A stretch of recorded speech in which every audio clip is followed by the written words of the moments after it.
was a scale between Chinese and Korean, I would be both somewhere and nowhere in between. To say that I'm Korean, I've never lived in Korea, and I've lived in China my whole life. To say that I'm Chinese, I hold a Korean passport in my hand, a foreigner to my own home. To say that I'm both, my Korean and Chinese skills can never catch up to my English, no matter how hard I try.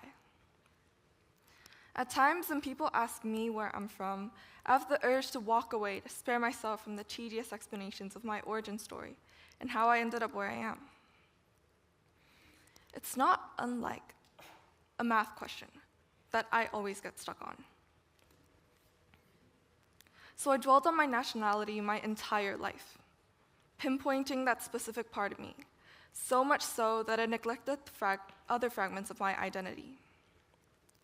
It's not unlike a math exam, where if you spend too much time on one question, you'll run out of time to work on the other ones. To me, who I am and where I belong has always been like a mystery. I thought that who I am and where I belonged was defined by my similarities with other people. So every time I met someone new at a trip or at school events, my first question towards them would always be, "Where are you from?"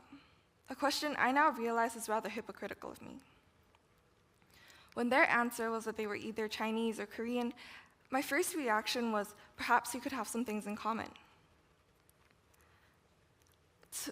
I was hit by utter disappointment and confusion when their reaction at hearing that I was Korean and Chinese did not seem to spark any sense of recognition nor acknowledgement in them. I could tell. Then we had a conversation, and the more we talked, the more I started to realize that perhaps we did not have lots in common after all. We rapidly ran out of topics to talk about. From then on, I started to realize that even though where we come from is a crucial component to where we belong, it's not the single deciding factor of who we are as a person and where we belong. This can be easily understood by picturing the painting of Vincent van Gogh, The Starry Night. The painting is composed of clear, definite paint strokes in different directions and different colors. Each paint stroke has its own value in the painting, and the painting simply cannot be whole without them. But the paintings themselves do not hold much value on their own. They can only merely be colors, shapes, and lines. It is only when you take a step back and look at the painting as a whole that you can appreciate the painting itself. Regardless, we can't help but ponder, what is a painting if not for its brushstrokes, its colors, its lines, and its shapes? Humans conform to such interpretation. Each unique, distinct, peculiar parts of our character hold value on their own. But to truly recognize our identities and where we belong, we must piece together the parts to make the whole. I used to believe that belonging meant fitting into the crowd.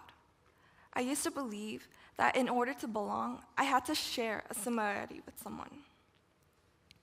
But now I understand that belonging isn't just a bond between the individual parts of a person. It's a bond between our cultures, our identities, and everything in between.